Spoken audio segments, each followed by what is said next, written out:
సంగీత ప్రపంచంలో రాష్ట్రంలో ప్రత్యేక స్థానం గొప్ప విద్వాంసురాలు గద్దె వెంకటరామకుమారి. విజయవాడ సంగీత కళాశాల అధ్యాపకురాలిగా ఆమె ఎందరో శిష్యులను తీర్చిదిద్దారు. ప్రస్తుతం ఆమె జీవించలేరు. అయినా శిష్యులు ఏటా తెనాలిలో ఆమె పేరిట సంగీతోత్సవాలను నిర్వహిస్తున్నారు. ఈ సంవత్సరం రామకుమారి శిష్యులైన ఇద్దరు సంగీత విద్వాంసులను స్మారక అవార్డులతో సత్కరించారు. ప్రఖ్యాత సంగీత విద్వాంసురాలు గాన విదుషి గద్దె వెంకట రామకుమారి నవమ వర్ధంతి సంగీత మహోత్సవం శనివారం రాత్రి తెనాలిలో వైభవంగా నిర్వహించారు. పట్టణానికి చెందిన సంగీత సంస్థ హేమాద్రి మ్యూజిక్ అకాడమీ ఆధ్వర్యంలో స్థానిక కొత్తపేటలోని రాష్ట్ర ప్రభుత్వ పెన్షనర్స్ అసోసియేషన్ హాల్లో ఈ ఉత్సవాలు జరిగాయి. సభకు గుంటూరులోని గాయత్రి మహిళా సంగీత సన్మండలి కార్యదర్శి ఎం శేషురాణి అధ్యక్షత వహించారు. రామకుమారి పిరి శిష్యులైన ప్రముఖ సంగీత విద్వాంసురాలు విశ్రాంత సంగీత ఉపాధ్యాయుని పాటిబండ్ల జానకి, సంగీత విద్వన్మణి బివి దుర్గాభవానీకి రామకుమారి స్మారక అవార్డును ప్రదానం చేసి సత్కరించారు. రామకుమారి శిష్యరికంలో సంగీత సాధనతో తన జీవితం ధన్యమైందని పాటిబండ్ల జానకి చెప్పారు. తన గురువులు రామకుమారి నాద సుధార్ణవ అన్నవరపు రామస్వామి శిష్యరికంలో తన సంగీత సాధనలోని అనుభవాలను గుర్తు చేసుకున్నారు. మరొక సత్కార గ్రహీత బివి దుర్గాభవాని మాట్లాడుతూ తనకు లభించిన కీర్తి ప్రతిష్టలు గురువులు రామకుమారి అన్నవరపు రామస్వామి పెట్టిన భిక్షగా చెప్పుకున్నారు. గురువుల ఆదర్శంగా సంగీత ప్రచారంలో కొనసాగుతున్నానని చెప్పారు. ముందుగా అన్నవరపు రామస్వామి మాట్లాడుతూ ఎందరో శిష్యులను తీర్చిదిద్దిన సంగీత గురువు రామకుమారి ప్రత్యేకతలను వివరించారు. తొలుత ప్రముఖ వీణ విద్వాంసురాలు పుచ్చ కనకదుర్గ వీణ వాదనతో సంగీతోత్సవం ఆరంభమైంది. సభ అనంతరం బివి దుర్గాభవాని గాత్ర కచేరీ శ్రోతలను అలరించింది. వీరికి వయలిన్పై హేమాద్రి చంద్రకాంత్, మృదంగంపై కెవి రామకృష్ణ వాయిద్య సహకారం అందించారు. హేమాద్రి మ్యూజిక్ అకాడమీ అధ్యక్షుడు కోదండ రామశాస్త్రి, సుబ్రహ్మణ్య శాస్త్రి, రవికుమార్ పాల్గొన్నారు. అకాడమీ కార్యదర్శి విఎల్ సుజాత పర్యవేక్షణలో సంగీతోత్సవం విజయవంతంగా ముగిసింది.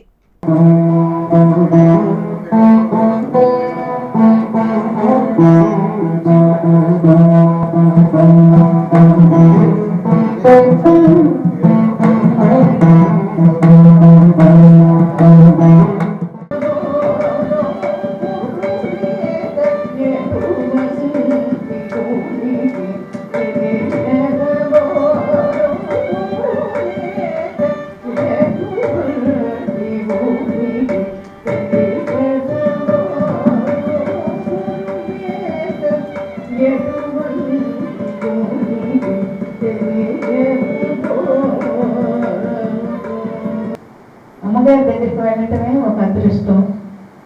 అలాంటి సంగీతం నాకు దొరకటం నా అదృష్టం. ఇద్దరు గురువులు చాలా కష్టపడి నన్ను ఇంట్లో అమ్మగారు ఎట్టు పెట్టుకొని 30 సంవత్సరాలు వారు చెప్పినట్లుగానే ఉన్నాను. వారి అడుగుజాడల్లో నడుస్తూ తర్వాత వారి దయ వల్ల సంగీత కళాశాలలో 30 సంవత్సరాలు పనిచేశాను. ఇదే నా అదృష్టం. గొప్ప సంగీతం కుటుంబంలో పడ్డాను నేను. ఇంకా అంతకన్నా ఏం అక్కర్లేదు. ఎప్పుడు సంగీతం వినిపిస్తూ ఉండేది. శిష్యులు గురువు గారి ఇంటికి శిష్యులు రావటం అదో పండుగలా ఉండేది. రోజు అలానే ఉండేది. చాలా మంది నేర్చుకున్నాము. నా బ్యాచ్తోటే దాదాపు 30-35 మంది నేర్చుకున్నాను. వరంగా సరిపోయేది మా గురువు గారి.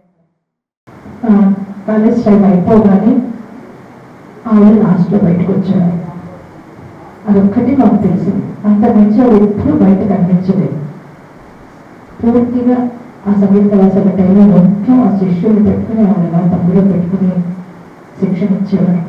తరువాత నేను మా గురువర్యులు అన్నవరపు రామస్వామి గారి దగ్గర 16 డిప్లొమా అయిపోయిన తర్వాత 16 ఏళ్ళ వయసులో నేను గురువు గారి దగ్గర చేరినప్పుడు 82లో అప్పటి నుండి కూడా ఇంకా వారితోటి రామకుమారి గారితో ఇంకొంచెం అనుబంధంగా మా గురువు గారు కింద గురువు గారు అంటుండేవారు. కింద ఇంట్లోనే ఉండేవారు రామకుమారి గారు. కొంచెం భయం ఉండేది చిన్నతనంలో వారిని చూస్తే. ఎందుకంటే ఆవిడ జీవన శైలి ఎంత విశిష్టంగా ఉండేదంటే చాలా సిస్టమేటిక్, ఎంతో క్రమశిక్షణ. ఆ క్రమశిక్షణకి భయం వేస్తుంది. మాకు అంత క్రమశిక్షణగా ఉండేవారు, గంభీరంగా ఉండేవారు, ఎక్కువ మాట్లాడేవారు, చాలా గంభీరంగా ఉండేవారు. ఆవిడకి ఎంతసేపు ఆవిడ సంగీతం, శిష్యుడికి సంగీతం నేర్పడం, ఇదే ఆవిడ ప్రపంచం. గాన విదుషి శ్రీమతి గద్దె వెంకట రామకుమారి గారి నవమ వర్ధంతి సంగీతోత్సవం ఈ రోజున హేమాద్రి మ్యూజిక్ అకాడమీ వారిచే నిర్వహించబడుతోంది. ఇందులో మొదటిగా శ్రీమతి పి కనకదుర్గ వారి శిష్య బృందంచే వీణా కచేరీ జరపబడింది. తరువాత శ్రీమతి గద్దె వెంకట రామకుమారి గారి మెమోరియల్ అవార్డు 2024 అవార్డు గ్రహీతలుగా శ్రీమతి పి జానకి, శ్రీమతి బివి దుర్గాభవాని గారులని సన్మానించి వారికి అవార్డు ప్రదానం చేయడం జరిగింది. తదుపరి అవార్డు గ్రహీత అయిన శ్రీమతి బివి దుర్గాభవాని గారు గాత్ర కచేరీ చేయటం, వారికి శ్రీ హేమాద్రి చంద్రకాంత్ గారు వయలిన్ మరియు శ్రీ కెవి రామకృష్ణ గారు మృదంగం సహకరించారు. ఆత్మకంగా ఈ సంవత్సరం నుంచి గురువుగారి